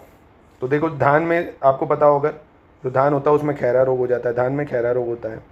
और फाइलोडी रोग, कौन सा रोग, फाइलोडी रोग, ये तिल में होता है फाइलोडी रोग। और जो मिलट होती है इसमें अरगट रोग हो जाता है। गेहूं में करनाल बंड होता है, गेहूं में क्या हो जाता है, करनाल बंड, ठीक है, यानी ऑप्शन ए सही है। इस तरह का कर लेना, इससे एग्रीकल्चर से रिलेटेड सवाल आ जाता है। चलो इसमें से आपको गलत पहचानना है, कौन सा गलत होगा, विच statement is incorrect. India's capital Delhi has been given 4th rank out of 50 in the world most polluted city in terms PM 2.11 in 2022 as per World Air Quality Report 2023। ठीक, और विश्व वायु गुणवत्ता रिपोर्ट 2023 के अनुसार 22 में चैड, इराक, पाकिस्तान 3 सबसे प्रदूषित देश थे, चैड, इराक, पाकिस्तान। और लाहौर जो था सबसे प्रदूषित शहर था। इसके बाद चीन में हॉटन और राजस्थान में भिवाड़ी है। तो ये तीनों ही सही हैं, कोई इसमें गलत नहीं होगा, है ना। चलो अगला देख लेते हैं, 82 नंबर, निम्नलिखित में से कौन सा संस्थान किसी राज्य की राजधानी में स्थित है? Central drug research institute, Harish Chandra research institute, central institute for research on goat, Indian institute of vegetable research. तो बहुत ही आसान है, सेंट्रल ड्रग रिसर्च इंस्टीट्यूट आपको पता होगा, ये उत्तर प्रदेश में लखनऊ में है ना, उत्तर प्रदेश में कहाँ पे, लखनऊ में हो जाएगा ये। और जो दूसरा है वो गलत हो जाता है, क्योंकि हरीश चंद्र जो है ये राजधानी नहीं है, प्रयागराज में, हरीश चंद्र प्रयागराज में। और central institute for research on goat Mathura में है भाई, है मथुरा में है। और Indian institute of vegetable research Varanasi में, वी से वेजिटेबल, वी से वाराणसी। चलो अब इसको देख लो भाई, फल और सब्जी और सबसे बड़ा उत्पादक, केला, अमरूद, भिंडी, अनानास। ये अभी मैंने कल ही आपको लेटेस्ट एग्रीकल्चर डाटा बताया, अगर आपको याद होगा तो टक से आप सही मारोगे इसमें उत्तर। चलो बताइए भाई, केले में कौन है नंबर 1? आंध्र प्रदेश। अमरूद में कौन आता है? उत्तर प्रदेश। भिंडी में कौन आ जाता है भाई? ओकरा में, गुजरात आ जाता है। और अनानास में पश्चिम बंगाल आ जाता है, ठीक है, डी सही है। चलो क्वेश्चन नंबर 84 देख लो भाई, कह रहे हैं विच of the above component is a part of balance of payment, यानी भुगतान संतुलन का हिस्सा कौन है?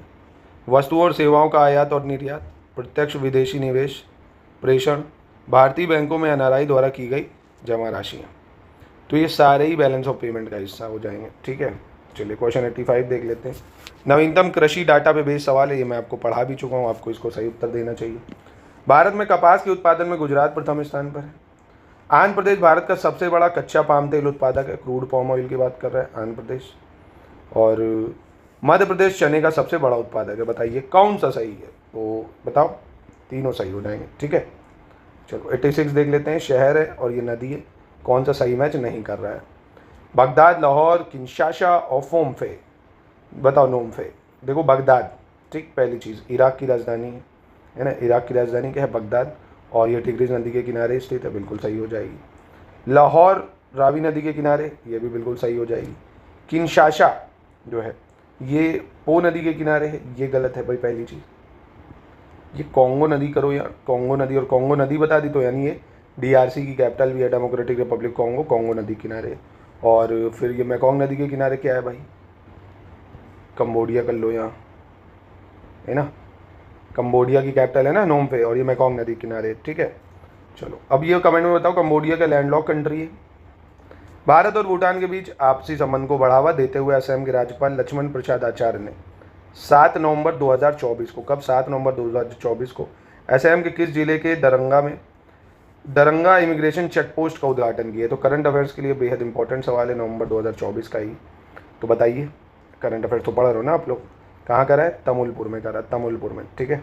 इसके बाद अगला कह रहा है the Abu Jhamadiya tribe is a special backward tribe of which of the following state. तो अबू झमाड़िया ये न्यूज़ में भी थी ट्राइब, ये कहाँ की एक विशेष पिछड़ी जनजाति है? ये छत्तीसगढ़ की है। कहाँ की है? छत्तीसगढ़ की है, ठीक है। चलो अगला देख लेते हैं। नीचे गए 3 वाक्यों में से कौन सा कथन सही है बताना है। छत्तीसगढ़ का भाटापारा क्षेत्र सीमेंट उद्योग के लिए प्रसिद्ध है। Bhatapara region cement industry. Paschim Bangal का बेलगछिया कांच उद्योग के लिए। ओडिशा का ब्रजराजनगर कागज उद्योग के लिए, ठीक है। तो कौन सा सही है यहाँ पे? देखिए तीनों सही हो जाएंगे और याद भी रखना भाई। कौन सा है? भाटापारा जो कि सीमेंट इंडस्ट्री है, कहाँ पे? छत्तीसगढ़। और बेलगछिया वेस्ट बंगाल में ग्लास इंडस्ट्री। और दूसरा है ब्रजराजनगर कागज़ के लिए उड़ीसा, ठीक है। चलिए अगला प्रश्न देखते हैं। छत्तीसगढ़ राज्य में स्थित प्रसिद्ध गरियाबंद क्षेत्र प्रसिद्ध है। The famous Gariaband region is situated in the state of Chhattisgarh is famous for. किस लिए फेमस है ये डायमंड माइनिंग के लिए बहुत ज़्यादा फेमस है। गरियाबंद छत्तीसगढ़ में है, डायमंड माइनिंग के लिए प्रचलित है। एक प्रकार की स्थानांतरित खेती जो पूर्वोत्तर राज्य में डैश की जाती है और बोगमा के नाम से जानी जाती है। तो कहाँ पे शिफ्टिंग कल्टीवेशन को बोगमा कहा जाता है? कौन सा राज्य है जहाँ पे बोगमा कहलाती है? ये मेघालय है। कौन सा है? मेघालय, ठीक है। बोगमा कहते हैं इसको। महत्वपूर्ण है ये सारे ही प्रश्न। तिलैया बांध परियोजना के संदर्भ में कौन सा कथन सही है? तिलैया डैम प्रोजेक्ट के संदर्भ में बताओ भाई।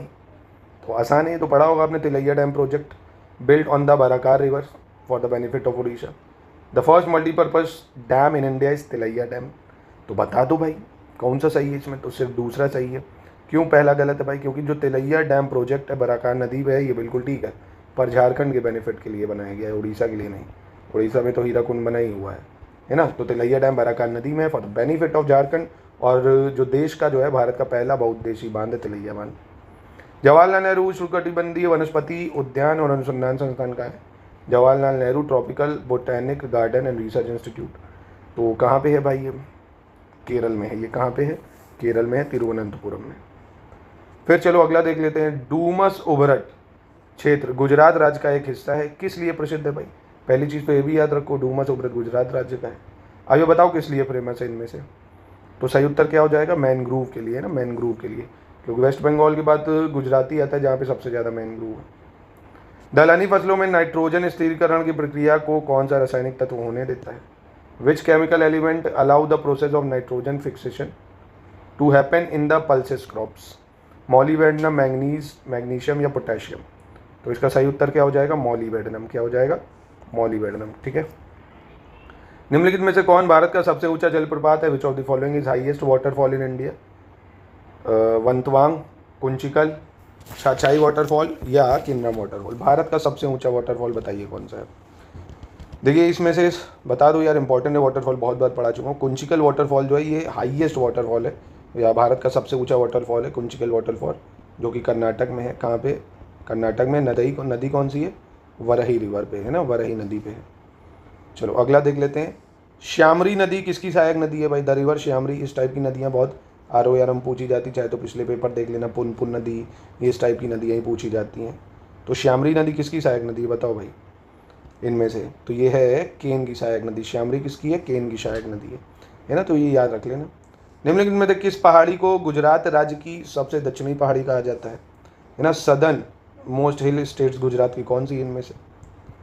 तो सदर्न मोस्ट हिल्स कौन सी इनमें से गुजरात की, ये बताओ।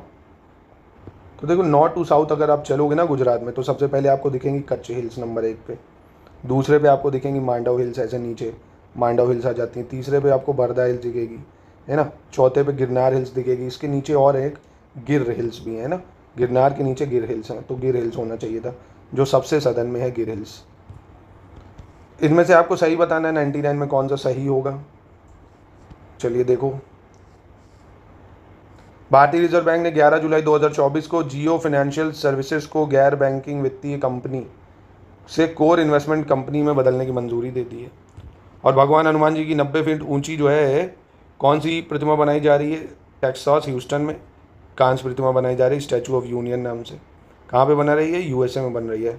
केंद्र सरकार जल्दी स्टार्टअप और कृषि उद्यमियों को सहायता प्रदान करने के लिए स्टार्टअप और ग्रामीण उद्यमों के लिए कृषि कोष शुरू करेगा।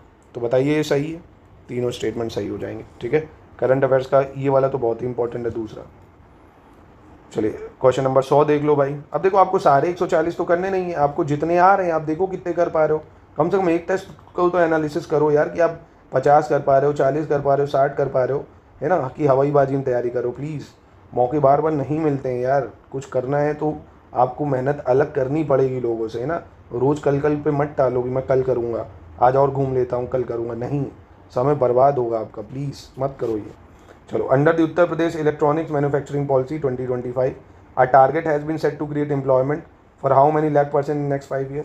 आसान शब्दों में हिंदी में गए तो उत्तर प्रदेश इलेक्ट्रॉनिक्स विनिर्माण नीति 2020-25 के अंतर्गत अगले 5 वर्षों में कितने लाख व्यक्तियों के लिए रोजगार सृजन का लक्ष्य रखा गया। बहुत इंपॉर्टेंट सवाल, आने के बहुत ज़्यादा चांसेस। तो 4 लाख लोगों के लिए, है ना, 4 लाख लोगों के रोजगार के लिए 2020-25 में रखा गया टारगेट। 2011 की जनगणना के अनुसार भारत का सबसे कम जनसंख्या वाला राज्य कौन सा है? Which is the least populated state of India. इनमें से कौन सबसे कम जनगणना वाला शहर है? तो इनमें सबसे कम जनगणना वाला शहर बताओ कौन है? इनमें से सबसे कम जनगणना वाला शहर कोई नहीं है भाई, सिक्किम है। भारत की सबसे कम जनगणना वाला शहर जो है वो सिक्किम है, ना गोवा, ना त्रिपुरा, ना मिजोरम, याद रखना। सिक्किम भारत का सबसे कम जनसंख्या वाला राज्य है। 2011 की जनगणना के अनुसार किस राज्य की जनसंख्या वृद्धि दर जो सबसे कम है, लोवेस्ट पॉपुलेशन ग्रोथ रेट है, इनमें से किसकी? तो लोवेस्ट पॉपुलेशन ग्रोथ रेट है इनमें से नागालैंड की। ठीक है, ये सब सेंसस में मैं इंडिया सेंसस आपको पढ़ा चुका हूँ, यूपी सेंसस पढ़ा चुका हूँ, एग्रीकल्चर डाटा दे दिया है। अब मैं आपको मंडे को दूंगा मिनरल डाटा, ठीक है, मंडे को मिनरल डाटा दूंगा, फिर फॉरेस्ट डाटा यूपी और इंडिया का नया आ गया वो दूंगा, टाइगर सेंसस आ गया वो दूंगा, पूरा मिसलिनियस कवर करा दूंगा दोस्तों। देखो थोड़ा थोड़ा खाओगे ना आराम से पेट भर जाएगा, एक साथ दूंगा आप पक जाओगे। फिर जब ये सब हो जाएगा ना तो एक पूरा कंबाइन पापा वीडियो दे दूंगा, सेव कर लेना, उससे याद कर लेना, ठीक है। चलो देखो इसको मैचिंग करो, मिनरल प्रोडक्शन और first rank state in their. बताओ भाई कौन सा मिनरल में कौन स्टेट नंबर 1 पे आता है? तो ये वाला तो बता सकते हो, आसान होगा, खनिज डाटा पे बेस है। खनिज डाटा भी मैंने हालांकि आपको कराया नहीं है, ये मैं आपको परसों दूंगा मंडे को। चलो इसको बताते हैं, कोशिश करो फिर भी तुक्का ही मारो, ये तुक्का फिट बैठ रहा है कि नहीं। बॉक्साइड में कौन है? साधारण नमक, जिंक, यूरेनियम। तो देखो बॉक्साइड में तो उड़ीसा आता है भाई, ठीक है, और यूरेनियम में कौन आ जाएगा? यूरेनियम में आंध्र प्रदेश आ जाएगा। यूरेनियम में साधारण नमक में तो आसान है, बता सकते हो, गुजरात आ जाएगा भाई, दांडी मार्च भी इसीलिए करा था यहाँ पे। अब जिंक में बच गया, राजस्थान हो जाएगा, ठीक है, यानी ए हो जाएगा। ऊर्जा का पिरामिड निम्नलिखित में से किस पारिस्थितिकी तंत्र में उल्टा होता है भाई? इन्वर्टेड होता है। कहाँ पे जो पिरामिड होता है एनर्जी का? ग्रासलैंड ट्री पॉन्ड में। कहाँ पे ऊर्जा का पिरामिड उल्टा होता है? तो देखो कहीं भी ऊर्जा का पिरामिड उल्टा होता ही नहीं। ऊर्जा का पिरामिड हमेशा कैसा होता है? सीधा होता है, यूनिलेटरल होता है। ऊर्जा हमेशा नीचे से ऊपर जाती है, ऊर्जा का पिरामिड कभी उल्टा नहीं हो सकता। 8 जुलाई 2024 को निम्नलिखित में से किसने भारत का पहला Nifty oil and gas ETF launch किया था? Nifty oil and gas ETF किसने लॉन्च करा था भैया? करंट अफेयर्स पे बेस्ड सवाल है ये। तो ये ICICI प्रूडेंशियल म्यूचुअल फंड ने लॉन्च किया था। चलो नवीनतम खनिज डाटा पे बेस्ड फिर से सवाल है, कौन सा गलत है इसमें आपकी ये बताना होगा आपको। भारत विश्व का चौथा सबसे बड़ा कोयला उत्पादक देश है। चीन विश्व का सबसे बड़ा कोयला उत्पादक देश है। भारत के पास विश्व का 5वां सबसे बड़ा कोयला भंडार है। और संयुक्त राज्य अमेरिका के पास विश्व का सबसे बड़ा कोयला भंडार है। गलत बताओ, गलत बताओ। देखो भारत जो है कोयले उत्पादन में दूसरे नंबर पे आता है चीन के बाद, है ना। चीन जो है विश्व का सबसे बड़ा उत्पादक है, भारत दूसरे नंबर पे आता है। भंडारण में भारत 5वें नंबर पे, ये बात ठीक है। और USA के पास विश्व का सबसे बड़ा कोयला भंडार है, ये भी सही है। जो अपालिशियन माउंटेन है ना USA पे, सबसे ज़्यादा कोल है वहाँ पे, तो यानी पहला गलत हो जाएगा। अगला कह रहा है लाओ पीपल्स डेमोक्रेटिक रिपब्लिक शब्द से आप क्या समझते हैं? लाओ पीपल डेमोक्रेटिक रिपब्लिक ये क्या है? आइलैंड है, कंट्री है, आर्कीपेलागो या ट्रेंच है? तो ये तो बहुत ही लड्डू सवाल मिल गया आपको। एक देश है भाई, लाओस रिपब्लिक पता होगा, है ना। लाओस रिपब्लिक क्या है? एक देश है भाई, और लैंडलॉक कंट्री है ये। पहली चीज़ कैसी है? लैंडलॉक कंट्री है ना, पढ़ा है ना, मलेशिया, कंबोडिया, लाओस, वियतनाम, वही है।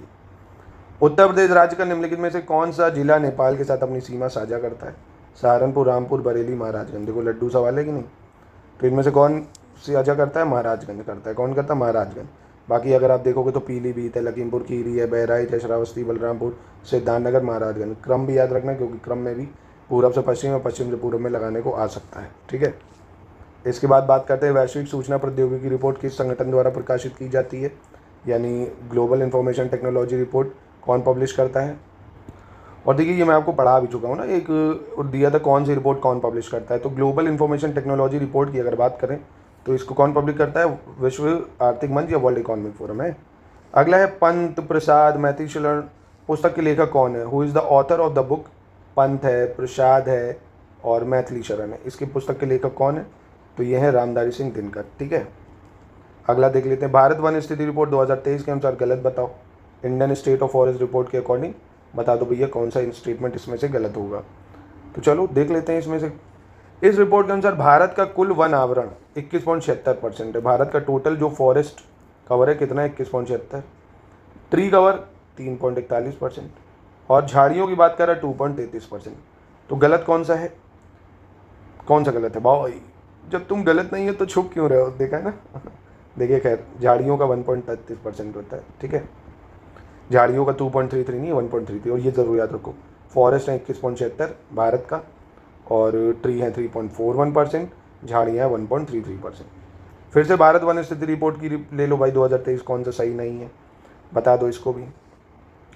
वन एवं वृक्ष आवरण में अधिकतम वृद्धि वाला शीर्ष राज्य छत्तीसगढ़ है, जहाँ सबसे ज़्यादा इंक्रीज देखा गया है, कह रहे हैं। ठीक है, गलत बताना है। ठीक है, यहाँ पे वन एवं वृक्षावरण में अधिकतम वृद्धि वाला दूसरा शीर्ष राज्य उत्तर प्रदेश है। वन एवं वृक्षावरण में सर्वाधिक कमी वाला राज्य मध्य प्रदेश है। तो इनमें से कौन सा कथन जो है वो गलत है बताइए। तो कोई गलत नहीं है और यू विल बी शॉक्ड। देखो एमपी में फॉरेस्ट तो है सबसे ज़्यादा, ठीक है, पर MP is the state with the maximum reduction forest और ट्री कवर में ये हो गया है। और सेकंड टॉप स्टेट जो बना है मैक्सिमम इंक्रीज जिसने करा है फॉरेस्ट ट्री कवर में, उत्तर प्रदेश ने। और टॉप स्टेट बना है जहाँ पे सबसे ज़्यादा इंक्रीज हुआ फॉरेस्ट और ट्री कवर, छत्तीसगढ़ में। ठीक है, भारतीय वन स्थिति रिपोर्ट 2023 के अनुसार सबसे अधिक मैनग्रोव वन आवरण वृद्धि निम्न में से किस राज्य में हुई है? तो मैनग्रोव आवरण में वृद्धि सबसे ज़्यादा कहाँ पे देखी गई है? आंध्र प्रदेश में देखी गई है। ठीक है, मैनग्रोव आवरण में सबसे ज़्यादा वृद्धि आंध्र प्रदेश में हुई है। उसके बाद महाराष्ट्र दूसरे स्थान पे आता है, नंबर 1 पे आंध्र प्रदेश में। देखिए इस बार फॉरेस्ट से मतलब फॉरेस्ट डाटा से सवाल आने के चांसेस बहुत है। आपने देखा फॉरेस्ट वगैरह काफ़ी न्यूज़ में रहे, चाहे वो आंध्र प्रदेश के फॉरेस्ट काटने की बात हो, है ना, दुनिया भर में फॉरेस्ट को काफ़ी मतलब तवज्जो दी गई है, तो आ सकते हैं सवाल। 114 निम्नलिखित कौन सा सही ढंग से मेल नहीं खाता है ये बताना है आपको। स्मार्ट सिटी मिशन है, अमृत मिशन है, प्रधानमंत्री आवास योजना है और स्वच्छ भारत मिशन है। ठीक है, तो बताओ भाई कौन सा सही मैच नहीं कर। जैसे स्मार्ट सिटी मिशन है, कह रहे सतत और नागरिक अनुकूल शहरी आधारभूत संरचनाओं का विकास करना, यानी developing sustainable and citizen friendly urban infrastructure, aims at poverty reduction and livelihood opportunities in urban area. और प्रधानमंत्री आवास योजना जो अर्बन है, aiming to address housing shortage. Swachh Bharat mission promoting cleanness and waste management. तो ये तो आपको बताना होगा भाई इनमें से कौन सा सही है, मतलब कौन सा सही नहीं है। तो दूसरा सही नहीं है, क्योंकि अमृत जो है वो किस लिए आया था? इम्प्रूव करना, बेसिक सर्विस देना, मतलब सिटीज़ शहरों में बेसिक सर्विस जैसे पानी, सैनिटेशन, पब्लिक ट्रांसपोर्ट, इनको देने के लिए था। ये गलत है। उत्तर प्रदेश बजट पे बेस्ड सवाल है, बहुत ही शानदार। इसके अंतर्गत national mission on natural farming योजना के लिए कितने करोड़ रुपए की राशि आवंटित करी गई है? How many crore rupees have been allocated for the national mission on natural farming. तो national mission on natural farming के लिए कितना पैसा एलोकेट किया गया है? 124 करोड़ के लिए, 124 करोड़ करा गया। ठीक है, वर्तमान में गन्ना मूल्य भुगतान के मामले में कौन सा राज्य देश में प्रथम स्थान पे है?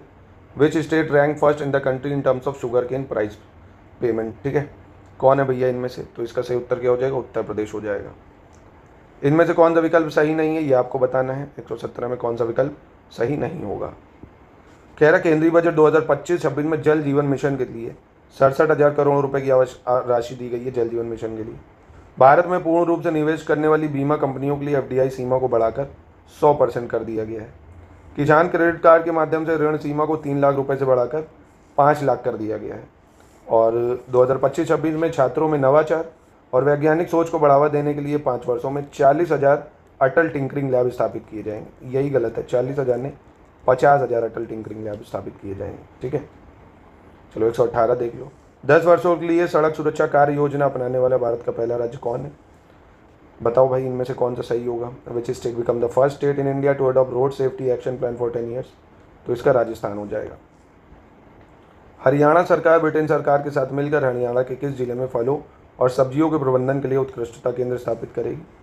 तो इसमें सही उत्तर कौन सा हो जाएगा? ये है पंचकुला। ठीक है, पंचकुला हो जाएगा।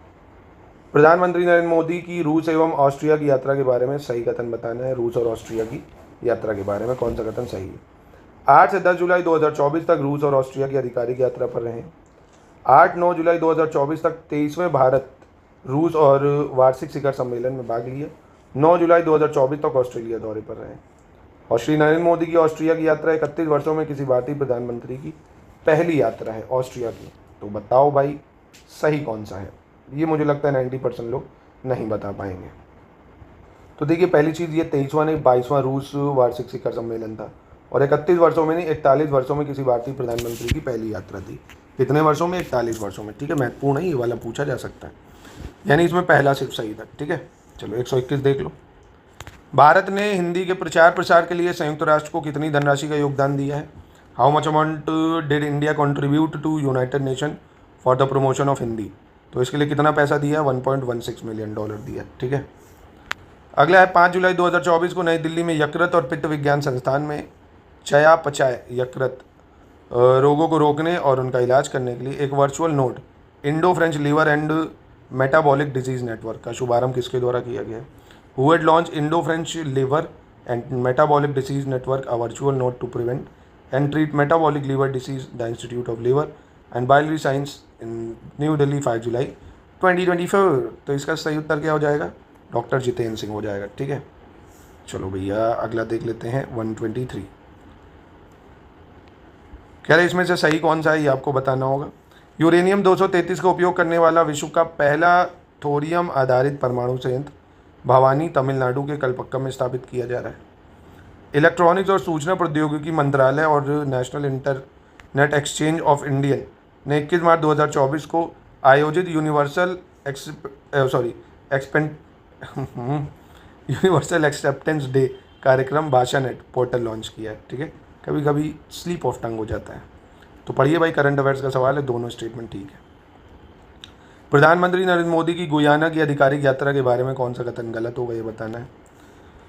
20 से 21 नवंबर 2024 के मध्य प्रधानमंत्री नरेंद्र मोदी गुयाना की आधिकारिक यात्रा पर गए थे। ठीक, पहली चीज़।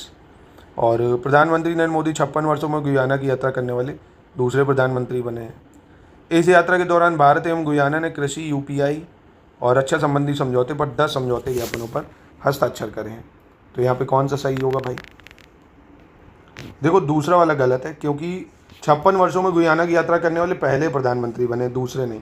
पहला तीसरा सही है, पर यहाँ कोई पहले तीसरे का ऑप्शन नहीं है ना। तो गलत बताना था हमें, सॉरी। तो गलत तो सिर्फ दूसरा हो तो गया। ठीक है, गलत दूसरा हो जाएगा, क्योंकि पहले प्रधानमंत्री बने। महत्वपूर्ण है, ये याद रखिएगा। चलो अगला देख लेते हैं। Which city of India will host the BWF world junior badminton championship? तो जूनियर बैडमिंटन चैंपियनशिप कौन होस्ट कर रहा है इस बार? तो इसको कर रहा है गुवाहाटी। कौन कर रहा है? गुवाहाटी कर रहा है। ठीक है, चलो अगला देख लेते हैं। कौन सा कथन सही होगा ये बताना है इनमें से। 126 में कौन सा कथन सही होगा? छत्तीसगढ़ स्थित सरकारी company steel authority of India limited की शाखा भिलाई स्टील प्लांट द्वारा अपने मरोदा वन जलाशय में राज्य की पहली 15 मेगावाट की फ्लोटिंग सोलर परियोजना स्थापित की जानी है। और ब्रिक्स खेल 2024 का आयोजन रूस द्वारा कजान और मॉस्को में 12 से 24 जून तक किया जाना है। ठीक है, किसका? ब्रिक्स खेल जो है 2024 का, वो ना 12 से 24 जून तक रूस में होना है। तो ये दोनों ही स्टेटमेंट सही हो जाएंगे यहाँ पे। ठीक है, आप देख लो करंट अफेयर्स आपका कितना तैयार हो। मैं फिर से बता रहा हूँ, आप अगस्त से लेके जून 2025 तक है ना, अगस्त 2024 से जून 2025 तक डेली करंट अफेयर्स को 1 घंटा जरूर दो। SCS के करंट से आप पढ़ेंगे, एक भी सवाल बाहर नहीं जाएगा। पूरा हम उसी एग्ज़ाम को टारगेट करके करंट अफेयर्स देते हैं। चलिए अगला देख लेते हैं। इसमें से आपको गलत पहचानना है, कौन सा गलत होगा। कल्याण चालुक्य वंश 900 वर्ष पुराना कन्नड़ शिलालेख तेलंगाना के महबूब नगर के जड़चेलरा मंदिर स्थित मंदिर जो है नगर गंगापुरम में प्राप्त हुआ है। यानी 900 ओल्ड जो कन्नड़ इंस्क्रिप्शन है, जो रिलेटेड है किससे? कल्याण चालुक्य डायनेस्टी से। हमें कहाँ मिला है? गंगापुरम में। और रक्षा सचिव जो है श्री गिरधर अरमान, इन्होंने Mazagon dock shipbuilders limited के 300 वर्ष पूरे होने के अवसर पर स्मारक सिक्का जारी किया है। तो यहाँ पे गलत कौन सा हो जाएगा? यहाँ पे गलत दूसरा वाला हो जाएगा, क्योंकि ये 300 वर्ष नहीं 250 वर्ष पूरे होने पे ये सिक्का जारी किया गया है। ठीक है, चलिए अगला देखते हैं 128 नंबर। अब ये रीजनिंग के सवाल हैं। Arrange the following words according to the dictionary and find the word that comes on the just second place. तो ये मैं नहीं बता रहा हूँ, ये आप करेंगे, क्योंकि इसमें बहुत टाइम लगेगा। फिर ये रीजनिंग के सवाल आपकी प्रैक्टिस के लिए, आप इसकी प्रैक्टिस करिए। ठीक है, तो इसका सही आंसर मैं बता दे रहा हूँ, सी हो जाएगा इसमें। और in the following number series a wrong number is, इसमें बताओ भाई 6, 11, 20, 37, 72, 135, 264, 51। बहुत ही आसान है। रीजनिंग के ऐसे प्रश्न 15 आते हैं, 13 से 15। आप कोशिश करो 8 से 10 तो सही हो ही जाए, है ना। लड्डू सवाल नहीं है। अगर सिर्फ PYQ की और ये जो टेस्ट है ना, इसी की प्रैक्टिस कर लोगे तो आराम से सही हो जाएंगे सब। तो खैर इसमें कौन सा सही हो जाएगा, इसका उत्तर जो है वो बी होगा। ठीक है, अगला देख लेते हैं 130। 130 में लुप्त संख्या बतानी है, इनमें से कौन सी संख्या जो है वो मिसिंग है ये आपको बतानी। तो इसका सही उत्तर मैं बता दे रहा हूँ, अब इसको ट्राई कर लेना। एक बार चाहे तो वीडियो को पॉज करके इसको ट्राई कर लो। ठीक है, इसका सही उत्तर 130 का डी हो जाएगा। ठीक, इसमें भी विषम को चुनना है आपको, जैसे QT, PR4, AC, BD बहुत आसान होते हैं। इसमें आपको विषम को चुनना होगा तो आराम से आप बता सकते हो। इसका आंसर बता रहा हूँ, ए हो जाएगा। ठीक है, अगला इसमें से निम्नलिखित अनुक्रम में कितने ऐसे 5 हैं जिनके ठीक पहले ना तो 4 है और ना ठीक बाद 7। तो बेहद आसान सवाल है, देख लो भाई किसके पहले जो है ऐसे हैं जिनके मतलब 5 है जिनके ठीक पहले और ना तो 4। तो आसान है, बता लो भाई, वीडियो को पॉज करो, चेक करो, 3 है ऐसे। कह रहा which of the following word can not written using the letter word knowledge. अब नॉलेज से इनमें से क्या नहीं बनाया जा सकता है, तो वाउंड नहीं बनाया जा पाएगा भाई। क्या नहीं बनाया जा सकता, वाउंड नहीं बना चाहिए, क्योंकि यू यहाँ दिख रहा है कहीं नहीं है। बहुत लड्डू सवाल होते हैं, तो इसलिए कह रहा हूँ रीजनिंग की प्रैक्टिस कर लेना, फ्री के 8-10 नंबर मिल जाएंगे। पोलियो जिस प्रकार विषाणु से संबंधित है उसी प्रकार एंथ्रेक्स किससे संबंधित है ना, GS से रिलेटेड भी आता है। Polio related to virus, anthrax related to bacteria. ठीक है, डी हो जाएगा इसका भी।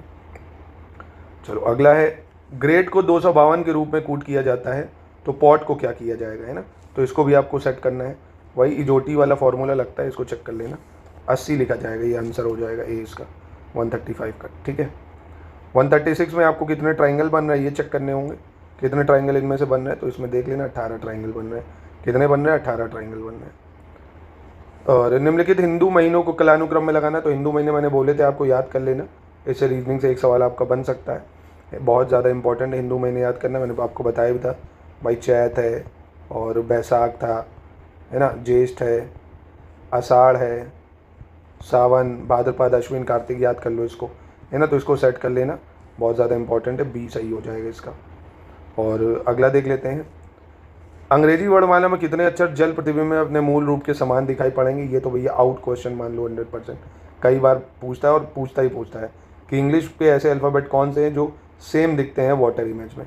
ठीक है, तो इसका उत्तर क्या हो जाएगा, 9 ऐसे अक्षर हैं। कौन से 9 ऐसे अक्षर हैं, तो ये भी आप याद कर लो। एक बी है, सी है, डी है, ई है, HIKOX, है ना, BCDEHIKOX। बोलो मेरे साथ, BCDEHIKOX, BCDEHIKOX। ये जल में सेम ही दिखते हैं ना, BCDEHIKOX।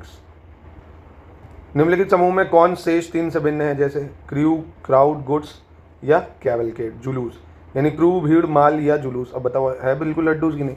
माल तो भाई क्या होता है आपको पता है, माल क्या होता है, जो सामान वाला माल होता है, नहीं गोदाम वगैरह में जो रखते हैं वो। निम्नलिखित समूह में कौन एक अलग है, कायरो, सिडनी, हवाना, बैंकॉक। तो बेहद आसान है ये। देखो सिडनी जो है ये ऑस्ट्रेलिया का एक शहर है ना, सिडनी क्या ऑस्ट्रेलिया का एक सिटी है। जबकि कायरो आपको पता होगा इजिप्ट की कैपिटल है, और हवाना क्यूबा की कैपिटल हो जाएगी, और बैंकॉक थाईलैंड की राजधानी है ना।